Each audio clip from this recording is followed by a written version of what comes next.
What's up everyone and welcome back. Registered dietitian Kara Corey here. And if this is your first time clicking on one of my videos, be sure to stick around and subscribe. You can even hit that little post notification bell. That way you guys are notified each and every time that I upload. Now, if you've clicked this video, it's probably because you're personally invested in this topic. And this is something that I like to talk about, in particular this time of year. Number one, we're approaching the holiday season. Number two, a lot of folks are coming off competition preps, whether it's been for a long duration of time or, they just chose to do some fall shows. But for the sake of the video, I'm going to focus specifically on competitors.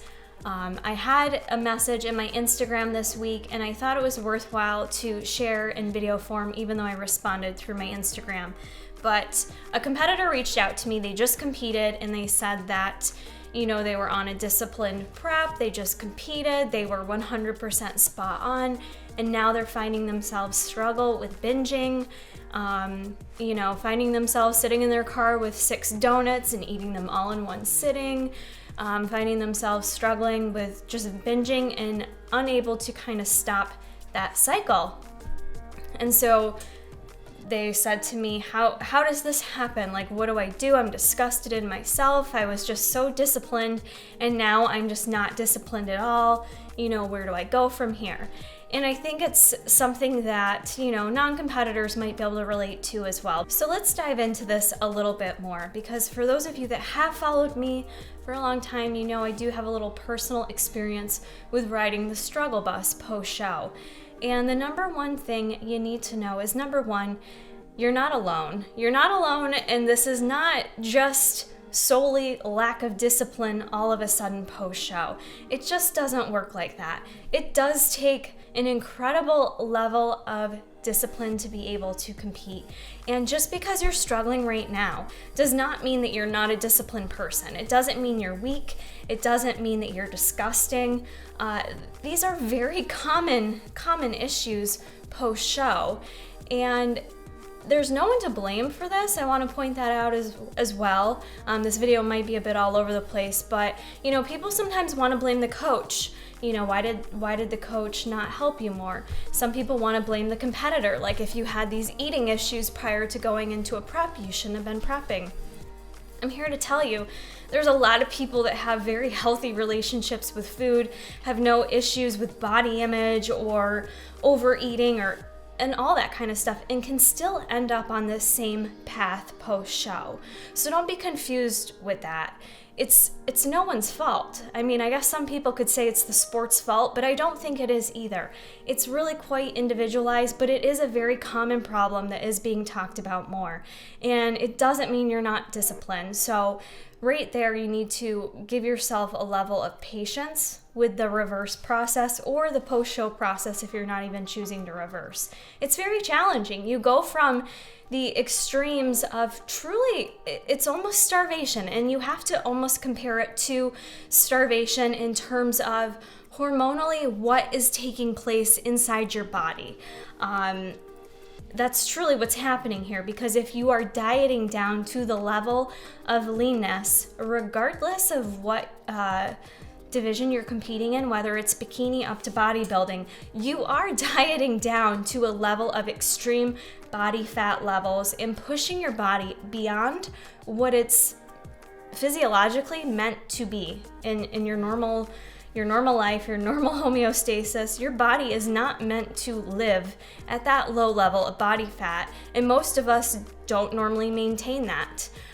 So your body is going through something rather extreme for X amount of weeks or months. Some people prep for an entire year. So you have to consider those circumstances of the environment that you've created within your body. And when you've reached the finish line, when you've gone through that finish line and it's done, you've got the physical response going on within your body, and you've got the mental response where all of a sudden you no longer have that end goal and that dangling carrot to kind of lean on in times of discipline. And how to transition from a very black and white situation of what's off limits and on limits and this is how much cardio you do a week and you get your training sessions in, to kind of this what's next type piece of your life, piece of your journey, right? It's very challenging mentally and physically. So I shed a little background on that because I think a lot of people do start to have a lot of self-shaming and negative self-talk, and it's not going to get you anywhere, my friend, for any of us. The more you bash yourself in negative self-talk, it doesn't usually motivate us. It's not usually a good pep talk for us to get on track. If anything, it can cause us to rebel because we just dig ourselves deeper and deeper into that negative headspace. So definitely be patient with yourself. And it's hard. It's hard to go from being super shreddy, super lean, and also knowing that that's only going to be for one day. At least that is my approach to competing. That is not a body that you should be maintaining for weeks upon weeks upon weeks. You get ready and you peak to be on stage for one day. And then you have to kind of slowly adjust back after that to what your body wants to be at. And for a lot of us, we want to maintain that leanness, right? Because it looks great. You got a lot of attention. You displayed your hard work. However, what I'm going to suggest for those of you who are struggling or who are heading into your reverse season or your bulk or whatever it may be, honestly, I have found from my personal experience and from those that I've coached that the faster you can get those macros back up, the better. And here's why.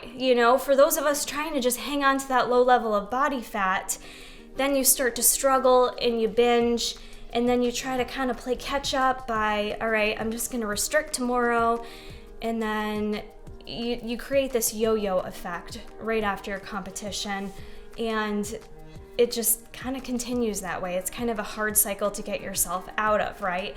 So post-show, I really suggest, I'm a little bit more... I like to increase those macros pretty quick. Let's get the carbs back up. Let's get the fat back up, depending on if you're male or female. Especially with my females, let's get the fat back up. Let's make sure hormones are working properly. Are you having your period? Did you lose your period during this process? The quicker you can get the hormones re-regulated, the easier it's honestly going to be to make food selections. It's going to impact your energy levels. It's going to impact how you're feeling on a day-to-day basis. A lot of us will struggle post-show with general feelings of depression, general feelings of what do I do next and who am I in this world? And you start to put your energy, now that you have this extra time on your hands to think about things, instead of your positive energy going towards competing, you start to feel really low in other areas of your life that maybe aren't so excellent. Maybe your job kind of sucks, and now all of a sudden that's like kind of weighing on you even heavier, if that makes sense. There's all these things that are gonna occur post-show. So the sooner you can get your calories back up, yes, I understand you're gonna gain some body fat, but you should gain body fat post-show, and we want you to. You're better off increasing your calories to a place where you can sustain them and follow it a little bit more realistically than doing that yo-yo cycle I was talking about. Instead of just thinking about aesthetically, because you have to give up the aesthetics a bit, okay? You have to be okay with giving up the aesthetics. Not totally. I'm not saying you just gain 30 pounds and you don't care about it. What I'm saying is, though, you have to kind of put your focus elsewhere. So the focus now is not, am I losing weight every single weigh-in? Am I looking more dialed in every single time I take a progress pic? Your focus now needs to be restoring your health to a healthier level. And yes, with that comes, what are your next goals with fitness? Are you entering a bulk? Are you trying to gain muscle? Are you just trying to live a healthy lifestyle? Are you trying to transition into intuitive eating? There's a ton of different places you can go post-show. So if you haven't identified that yet, take a step back and really think about what your goals are, because that may help your focus a bit more. You're not competing anymore, so it does help a lot of us when we're used to the structure and we like the structure to have another goal to focus on.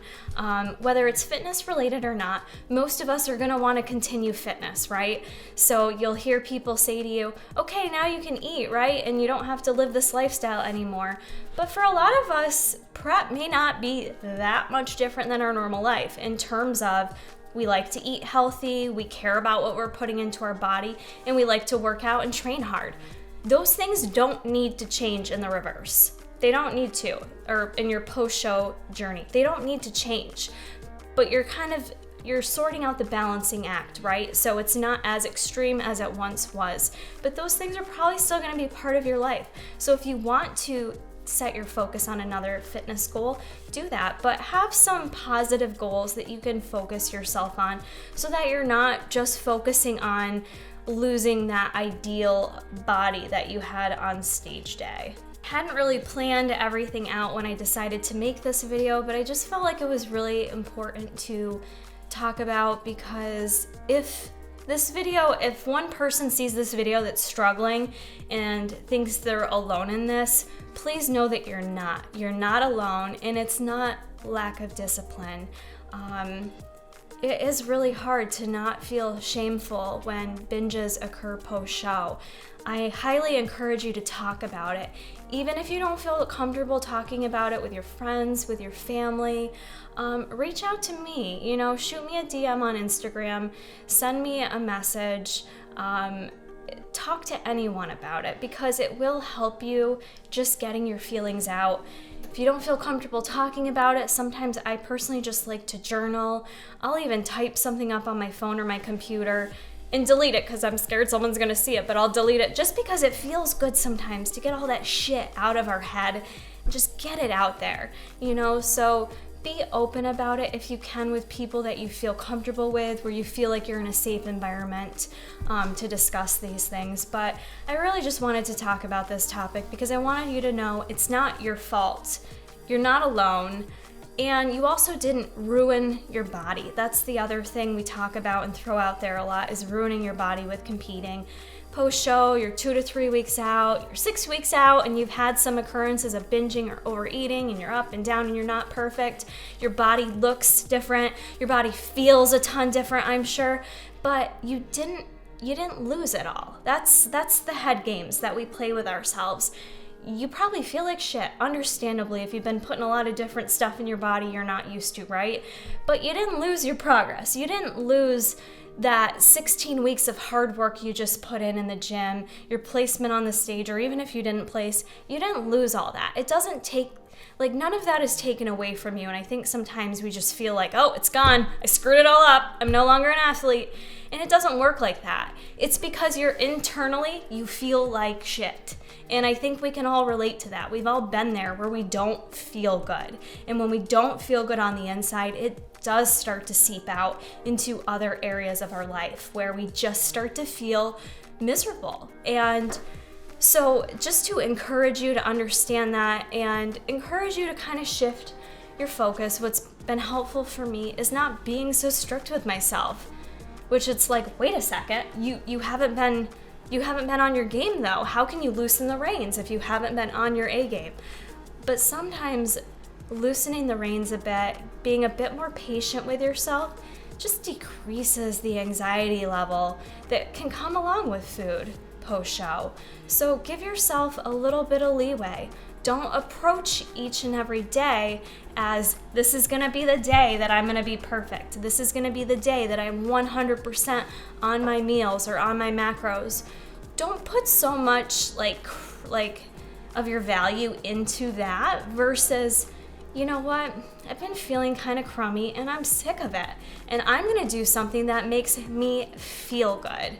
That makes me feel good on the inside, because if I do that, I'm just gonna be a happier person throughout the day. So try to kind of remind yourself of that. Shift your goals, shift your mindset a little bit, and just be patient.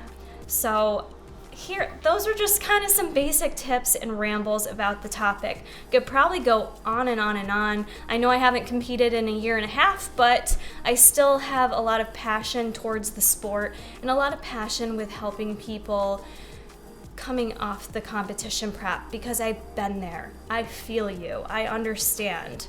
And it just feels good to know you're not alone. So I hope this video was helpful for you guys, and maybe even for you non-competitors that did choose to stick around and listen to this topic. I hope you enjoyed. If you did, hit the like button. It does let me know you guys enjoy these talks. And if you have any other questions or concerns, feel free to comment below, share your experiences, and just stay positive if you guys can. Each and every day, take it one step at a time. We'll see you guys in the next video.